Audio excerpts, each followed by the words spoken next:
Supreme court में Islamabad high court के 6 जजेस के खत पर अज खुद नोटिस केस की समाअत हुई है। चीफ जस्टिस ने कहा कि मुदाखलत अंदर से हो सकती है, बाहर से भी। मुदाखलत हसास इदारों, आपके साथियों, फैमिली की तरफ से भी हो सकती है। चीफ जस्टिस के रिमार्क्स रहे। आज की समाअत का अहवाल लेते हैं। नुमाइंदा जियो न्यूज़ अब्दुल क़य्यूम सिद्दीकी ने हमें ज्वाइन किया है।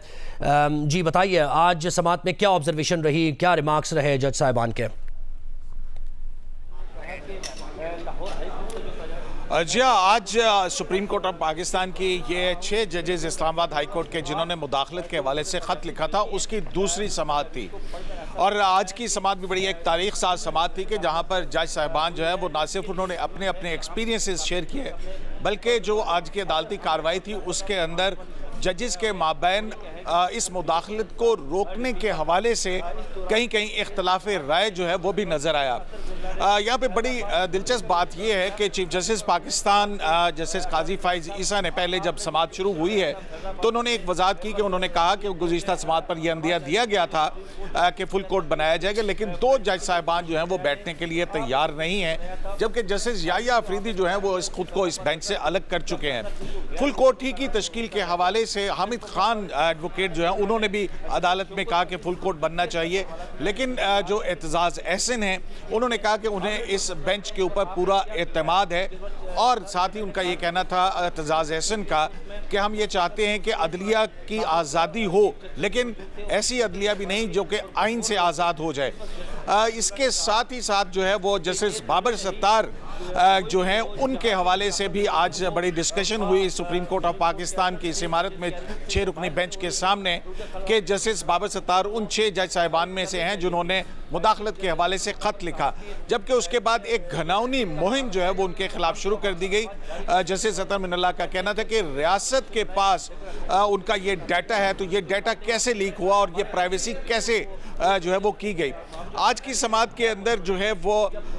जब जस्टिस अतर मिनल्लाह ने ये कहा कि 75 साल से जो है पाकिस्तान के अंदर अदलिया के अंदर मुदाखलत जो है वो हो रही है, तो इस पर चीफ जस्टिस पाकिस्तान उनका ये कहना था कि आप सबको एक लाठी से ना हाँकें, बल्कि जब मैं chief justice Balochistan high court था तो ऐसी कोई मुदाखलत वहाँ पर नहीं हुई थी। जिस पर जस्टिस अतर मिनल्लाह जो हैं वो भी ये कहने पर मजबूर है कि जब वो 4 साल तक इस्लामाबाद हाई कोर्ट के चीफ जस्टिस थे तो कोई किसी को ने कोई मुदाखलत नहीं की। इसी तरह जस्टिस मंसूर अली शाह जो हैं उनका भी ये कहना था, क्योंकि वो भी chief justice Lahore high court रहे हैं, उन्होंने कहा कि मैंने आज तक जितना भी काम किया है और अपना अदालती काम, उसके अंदर मुझे कभी ऐसी सूरत हाल का सामना नहीं करना पड़ा है। ताहम इसका ये मतलब नहीं है कि मुदाखलत नहीं होती है। जबकि जस्टिस मुसर्रत हिलाली जो हैं उनका ये कहना था कि अगर जज दबाव बर्दाश्त नहीं कर सकता है तो फिर उसको जज नहीं रहना चाहिए। इस मौके के ऊपर जो है वो अटॉर्नी जनरल ऑफ पाकिस्तान से ये कहा गया,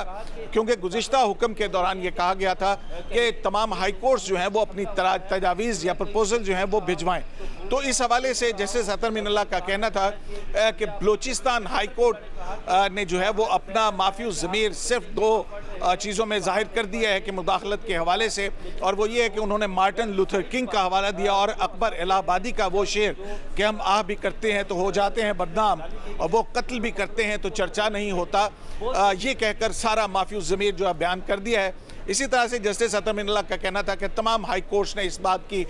कि अपनी तजावीज़ के अंदर ये कहा है, और ये एक चार्जशीट है जिस पर जो है वो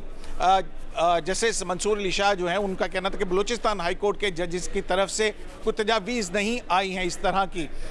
तो उस पर जस्टिस नईम अफ़गान जो हैं उन्होंने ये जवाब दिया, उन्होंने कहा कि बलूचिस्तान हाई कोर्ट के जज साहिबान जो हैं वो इस तरह की अगर कोई मुदाखलत हो तो उसको वो रिपेल कर देते हैं। इसी तरह जस्टिस जमाल मंदोखेल जो हैं उन्होंने कहा कि जब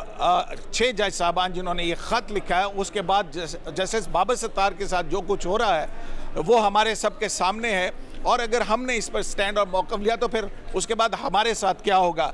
इसी मौके के ऊपर जो है वो जस्टिस मंसूर अली शाह जो हैं उनका भी ये कहना था कि ना सिर्फ ये कि मुदाखलत की होती है, दूसरी तरफ ये भी देखना है, क्योंकि लोअर कोर्ट्स की तरफ से भी तजावीज़ आई थी कि अगर कोई मुदाखलत हो तो उसके ऊपर कानून के मुताबिक कार्रवाई हो, और लोअर कोर्ट्स के जजेस और हाई कोर्ट के जज साहिबान जो हैं वो मामला चीफ जस्टिस ऑफ पाकिस्तान के चीफ जस्टिस के इल्म में लाए अपनी हाई कोर्ट के, और अगर वो चीफ जस्टिस कोई अमल ना करे या उसके ऊपर कमज़ोर रद्द अमल हो तो उस हवाले से फिर हमें क्या करना चाहिए बतौर इदारा जाती। तो यहाँ पर चीफ जस्टिस पाकिस्तान का ये भी कहना था कि ना सिर्फ ये कि बाहर से मुदाखलत की कई मिसालें हैं, बल्कि ये भी है कि सुप्रीम कोर्ट ऑफ पाकिस्तान जो है उसका सबसे ज़्यादा दबाव जो है मातहत अदलिया के ऊपर होता है, और सुप्रीम कोर्ट जो है वो कंप्लिसिट रही है। और इस हवाले से उन्होंने फैज़ाबाद धरना केस की मिसाल दी और उन्होंने कहा कि हमारी सुप्रीम कोर्ट जो है उसने 5 साल तक फैज़ाबाद धरना केस के ऊपर जो नज़रसानी दरखास्तें थी रिव्यू के लिए, और उसमें तमाम वो जमातें थी जिसके अंदर MQM थी, PTI थी और दीगर लोग थे, उन 15 के करीब इतनी बड़ी तादाद में कभी रिव्यू दाखिल हुआ था, वो दरखास्तें ही नहीं लगाई गईं। इसी तरह से जस्टिस बाबर सत्तार के मामले के ऊपर कि ये जब जस्टिस अतरमिनल्लाह ने कहा कि उन्होंने अब जुडिशल कमीशन की जब मीटिंग हुई और उनकी अपॉइंटमेंट 2020 में हुई थी, तो उस वक्त जो है वो उन्होंने ये तमाम बातें जुडिशल कमीशन के सामने रखी थी और जुडिशल कमीशन ने इस पर पाउंडर किया था, इसके ऊपर सरत गौर किया गया था। तो इस मौका पर चीफ जस्टिस काजी फ़ाइज़ ने कहा कि उस ही समात जो कि जस्टिस गुलजार उस वक्त चीफ जस्टिस पाकिस्तान थे और जुडिशल कमीशन के मेंबर के तौर के ऊपर जो है वो ये बात सामने आई थी जिसमें इंटेलिजेंस एजेंसीज की रिपोर्ट जजेस बनाने से पहले उनकी मांगी जाती थी, और उसको मैंने ही कहा था और हमने ये लिखा था। और वो जो आज अदलिया की आज़ादी की बात कर रहे हैं इंटेलिजेंस एजेंसीज के हवाले से, तो वो इंटेलिजेंस एजेंसीज की रिपोर्ट को डिस्कार्ड करके और ये जिम्मेदारी कि अगर कोई तहफ़्फ़ुज़ात हैं तो वो वज़ीर क़ानून और अटॉर्नी जनरल के ज़रिए जुडिशल कमीशन के सामने रखे जाएं, ये हुक्म जो ये बात जो है वो भी की गई थी। इसी तरह से चीफ जस्टिस का कहना था कि ट्राइकॉटमी ऑफ पावर का असूल है कि आइन के तहत जो है हर इदारा अपने तौर पर काम करे, सुप्रीम जुडिशल काउंसिल अपना काम करे। जब वो मामला हमारे सामने आएगा और यहाँ पर क्योंकि सुप्रीम जुडिशल काउंसिल के हवाले से बात हो रही है, तो सुप्रीम जुडिशल काउंसिल के मेंबर्स जो हैं वो यहाँ पर कुछ मौजूद हैं, कुछ नहीं हैं, तो वहाँ पर अगर कोई बात आएगी तो हम उसको अलग तौर पर देखेंगे, जुडिशल कमीशन के अंदर अलग तौर पर उसको देखा जाएगा। तो इसके बाद जो है वो जस्टिस अतरमिनल्लाह जो है उनका ये कहना था कि हाई कोर्ट्स के जो हाई कोर्ट्स की तरफ से जो रिस्पॉन्स आया है वो असल में एक चार्ज शीट है,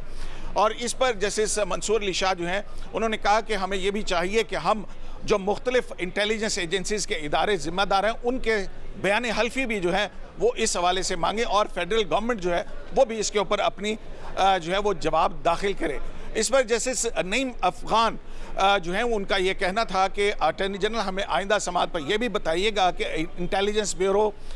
मिलिट्री इंटेलिजेंस और ISI जो है ये कैसे वजूद में आई थी, किस कानून या एक्ट के तहत आई थी और इनका दायरा इख्तियार और दायरा कार क्या है।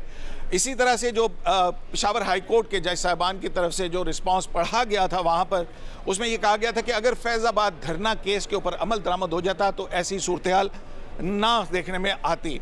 तो ये आज की तकरीबन 2.5 से 3 घंटे के करीब जो है वो तवील समात हुई थी, और जिसके बाद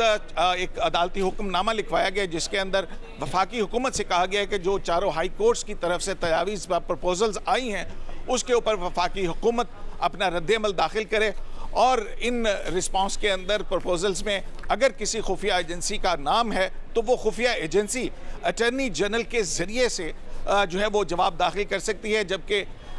फुल कोर्ट के हवाले से उनका कहना था कि ये बेंच जो है इसकी समाअत करेगा और बाकी तो जज साहबान क्योंकि अवेलेबल नहीं है और ये मामला जजेस कमेटी ने करना है। और इस मौके पर जस्टिस अतरमिनल्लाह ने भी जो है वो मुख्तलिफ इस्लामाबाद हाई कोर्ट बार की तरफ से जो पेश हो रहे थे अहमद हसन शाह उनके फुल कोर्ट के मुतालबे पर कहा कि चीफ जस्टिस वाजे कर चुके हैं कि ये मामला जजेस कमेटी के सामने जाएगा और जजेस कमेटी जो है वो इस मामले को देखेगी। तो अब जो है इसके बाद ये समाअत 7 मई तक मुलतवी कर दी गई है, जिसमें तमाम बार एसोसिएशन से ये भी कहा गया है कि अगर वो आपस में मुशावरत करें। ये तमाम तर अहवाल हमें दे रहे थे अब्दुल क़य्यूम सिद्दीकी। आज की समाअत का बहुत शुक्रिया आपका।